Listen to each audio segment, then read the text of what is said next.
careful. We are also being told, say, Peter, no pay signal me picking say, yes, so call a foot constituency. Yes. Pinit table no. Table no, baby, or more to abandon, say, or Tiben ho. Where they all. So to home. But our agent, people are saying, say, intimidating voters. And they can raise. My resist. And I don't know why. So me, yeah. So if it is true, yeah. Honorable Afenyo Markin. Oh, sorry. So sorry. Yes. So sorry. Honorable issue. If Obi presence. So what to now we are told say. Honorable Afenyo Markin. Yes. No. Your presence. Obi Obi bet me a raise issue. Say ebia ne hona ote no. Yeah. Also Omumu. Damboche. Now oye party no rep agent. But NDC for raise issue say because the president no create another and the security working out. Oh, enti wo dey so me so oye party penyin ne bi oto no wo process. He should go around central region. Because how crowd dey can't say before say travel cry ati name bi e kokko ama ndie so obekumi na video so a ebe mentimi ama mentimi ba bia metie mesrew anopi videos na eba na no odin enti no if I am pass on about Afenyo Markin at table or tiben table no ba bi omoji ballot no dia and they na on sorry because enkrofo SND message say the presence wo no intimidating voters and they are saying say intimidating voters to vote in a certain party. You know, on na church so we yin ho afrim ba nya no kore he was involved amamfo nim baby away dey ogina amamfo enim baby ogina enti say wo constituency wo amamfo nim baby ogina no you cannot be seen so akwakwotena ho say oh yeah I think say the other agents no should raise issue na quickly security no moving out na asem biemna because central region no unim so we the last election at the central region no ma bebere course so the last I mean in this case 2023 primaries no mo call no central region no apart from Denchira enclave no apart from Denchira enclave no dem bi lusu ni nyina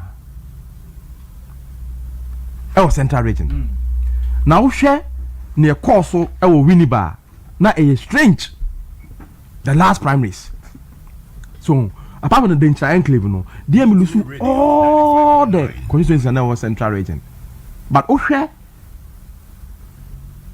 a futu a hona more than doubled and they be lose here into a hona there this time no the DMB I and Adrian say oposo of flippo in detention kakra wo hodada and now we minority leader will say we leader nti umfa hu nhim nanso yenye nim say enya no kra our interest and enya honkwa our interest or other even places kra pa oboa ebinom so the presence wo ho no ebetimi am attention abaho. I strongly believe say people must raise issue now quickly in Unifrio. We have friend Infanti baby. Because election here unim anybody omo Infanti baby they may catch you say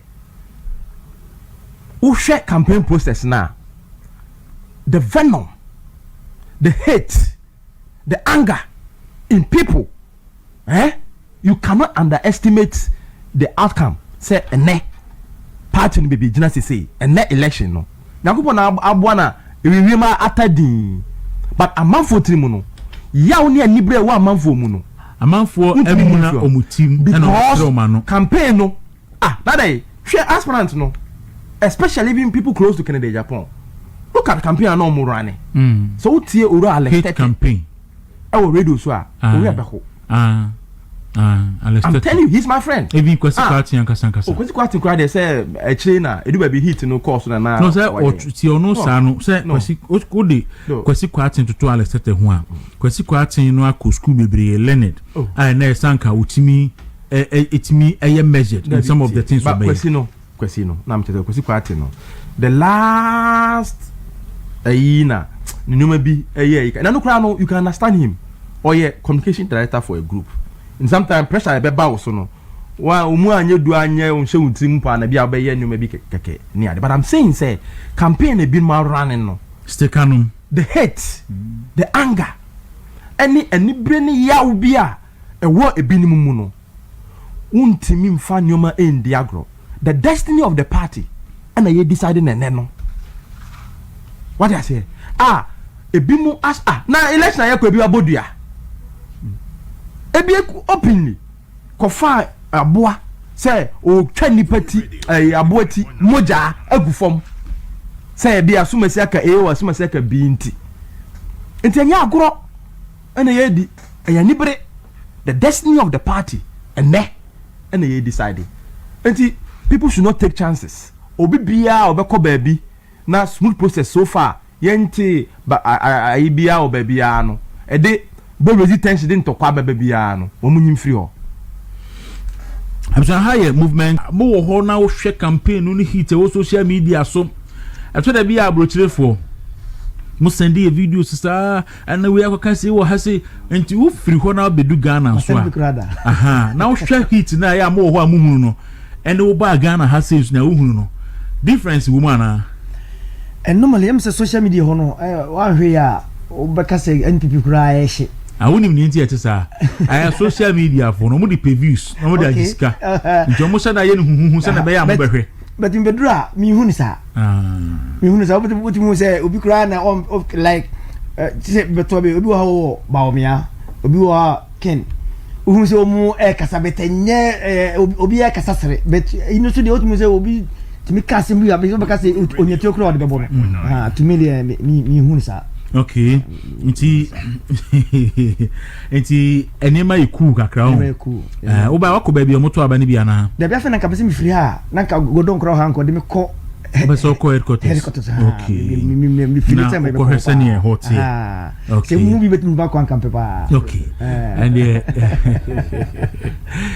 yeah ye be hwe ho asamaka ye be hwe ho asamaka nti wunya no mabrochi fo bi nso abai beto aba Ghana fo ni bi nso so to aba so wo bi so afo ba komunu bi a obechi o monso ana wasem bi a peso ka che NPP fo nso in general so abetimi aka yo mate nana boachi ne me ba ko ma hu ba bia me ti Holland na me wo na movement ne de o kuma se kwa de say untumi de me ba Ghana bi almost metimi ko ho last year na mo na mba me ho betimi ma ha yeah na me ba yanso me nimu kasa me se da se bre na me nya no ne kasa me ba ha ne na de mitima kan se odipa bia otimi nka ya oni mi pa de mi so u akonya so to abade ya me srew okwa ba o mia na to ma no because wona mitim hu se obetimi for the support man no because of oyejuma ma NDC 2024 we are but question in here say asema mi kan enye nukra how come say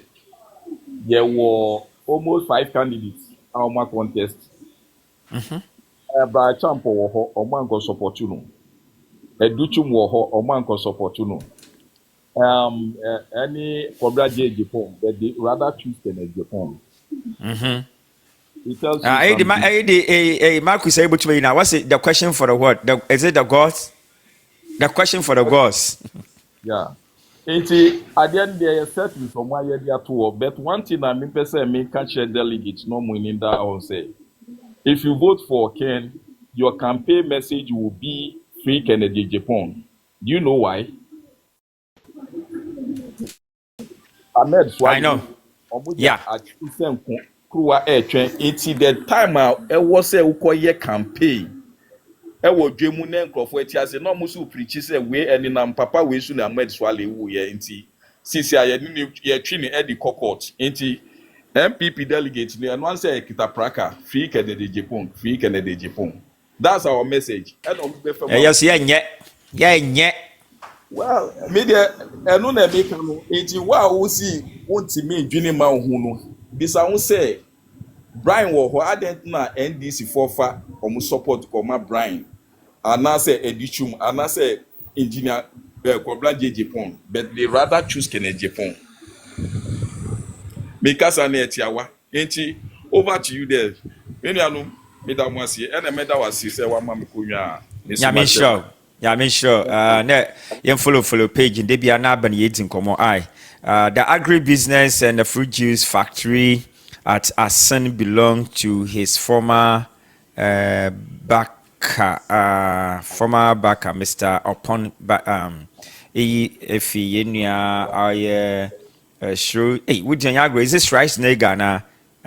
Anyways, my can message now more. You do BB name will BB so aquaba afina ba aha the maestro experience. You did show no bro wanyim. Dr. Mahmoud Baumia, no one samade yerka. Kukudam pa no wugwaha, kukudam no wugwaha, the 8 in common.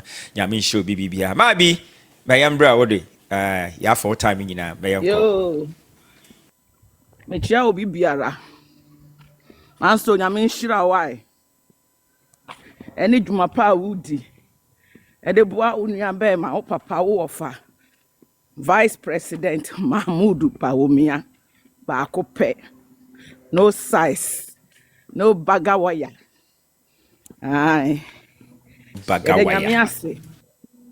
Say, me something in na ebebe ye.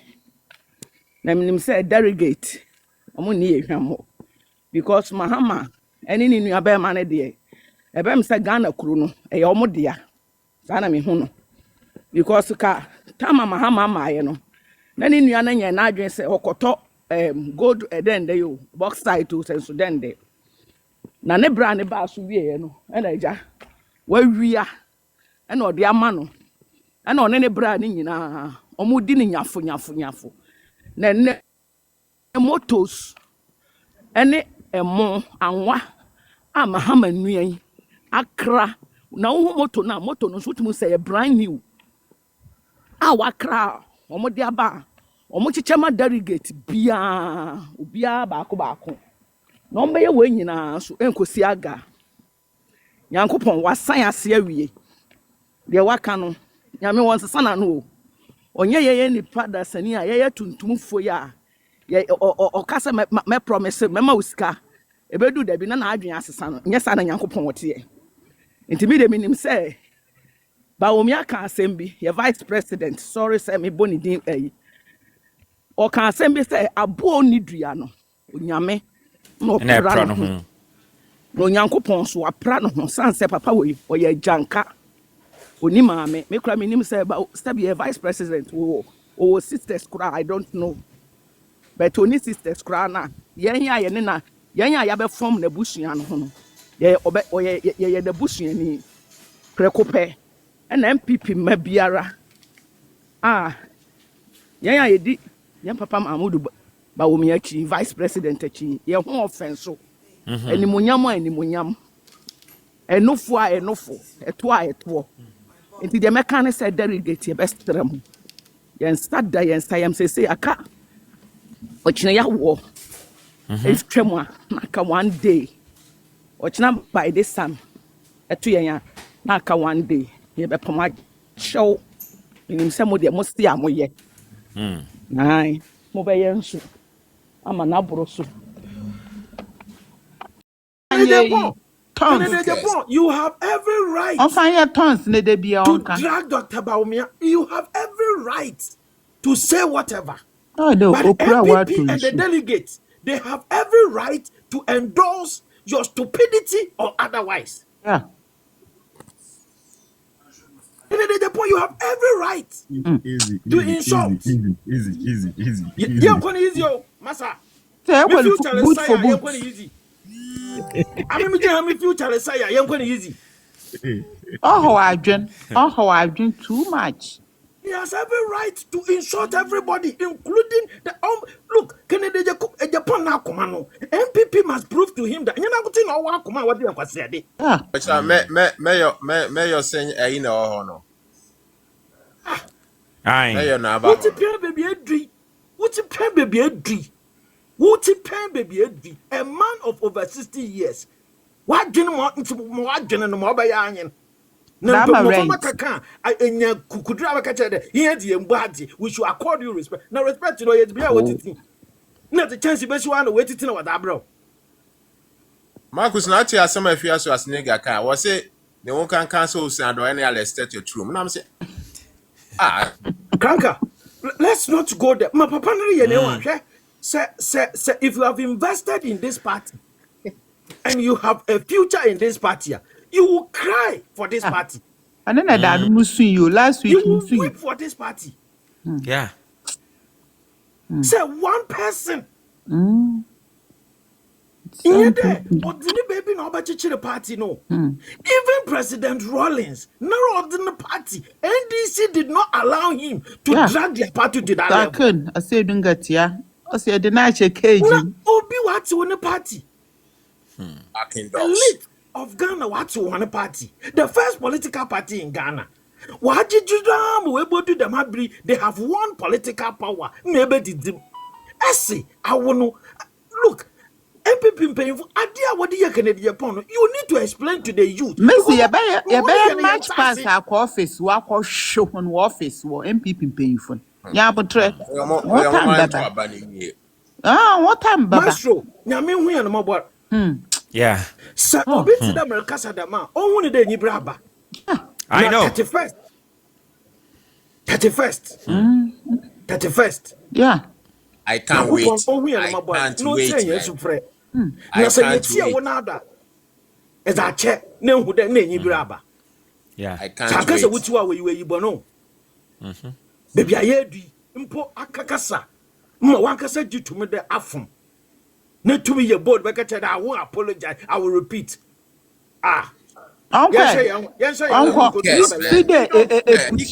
He can go ahead and do more than that. We don't give a who are you? I want to bring him back. What's it to Maestro, Yami, who and Mobile man, I would tell now.